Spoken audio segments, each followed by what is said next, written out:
थोड़ी है, यहाँ तो जो सबसे ज्यादा झूठ बोलता है वो सबसे ज्यादा कामयाब होता है। अब आप देख लीजिए ना, 50 लाख नौकरियां दा कह के हुन तेरे पास नौकरी कोई नहीं, मतलब मैं कहां तक जाऊं, आप समझिए।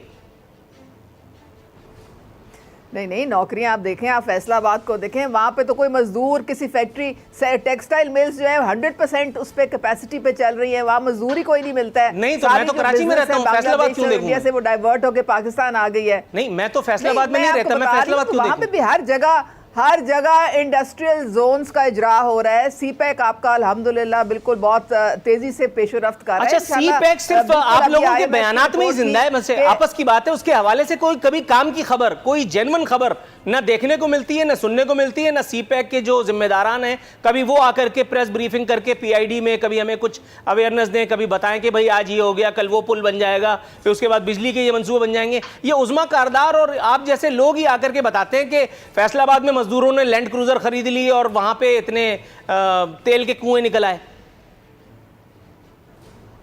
देखिए, सीपैक जो है हमारे दोस्त चाइना के साथ बहुत इम्पॉर्टेंट बेल्ट और रोड इनिशिएटिव का हिस्सा है और हम पूरी तरह से उस पर तवज्जो भी दे रहे हैं और उनको फैसिलिटेट भी कर रहे हैं, और या उसकी वजह से भी हमारा इंफ्रास्ट्रक्चर भी डेवलप होगा, हमारे लोगों को नौकरियां भी मिलेंगी। तो आपकी बात ठीक है, मगर ये मेरा सवाल नहीं था। हमने पूरा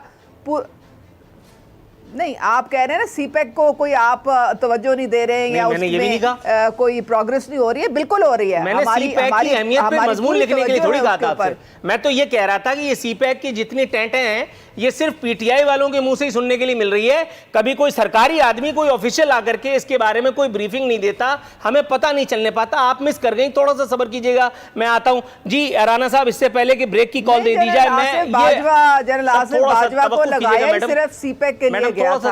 मैं आपकी तरफ आता हूं, मैं आपकी तरफ आता हूं मैडम जी। राना एहसान साहब, सर अगर आप कहते हैं तो मैं आपको मुबारकबाद दे सकता हूं, वरना सानू की मोड पे हूं, मुझे क्या लेने देना कौन जीते और कौन हारा है। लेकिन सर, आपके ख्याल में वाकई ये जो कहा है हमजा शहबाज साहब ने कि वोट चोर माफिया को शिकस्त हुई, मरियम नवाज साहिबा कहती हैं कि अवाम ने एक बार फिर वोट को इज्जत दे दी?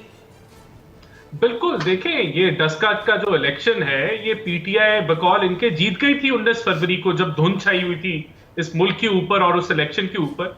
ये तो धुंध जब निकली है तो तब पता चला है कि जहां से ये 700, जिस पोलिंग स्टेशन से 700 वोटों से ये जीत रहे थे, आज ये 150 से हार रहे हैं उस पोलिंग स्टेशन से। तो ये इलेक्शन तो साबित करता है कि जो 20 प्रिजाइडिंग ऑफिसर्स जो अगवा किए, जिनको सुप्रीम कोर्ट ने भी जियो फेंसिंग की वजह से वो कबूल कर लिया उस एविडेंस को कि वाकई ये एक जगह पे मौजूद थे।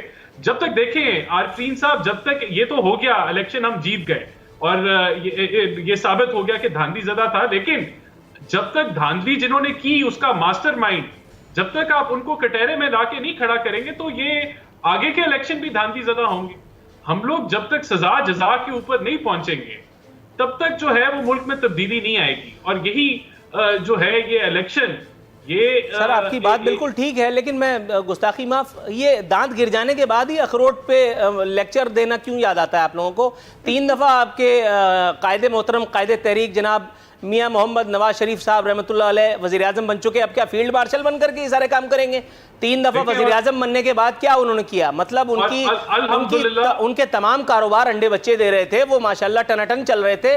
मतलब वो जिनको फयाजुल हसन चौहान साहब की जुबान में अगर मैं कहूँ तो आले शरीफ फल फूल रहे थे और हमारा सत्यानाश हो रहा था। ये अलग बात कि अब सवा सत्यानाश हो रहा है, लेकिन ये वोट की हुर्मत पे ये लेक्चर उस वक्त ख्याल नहीं आया।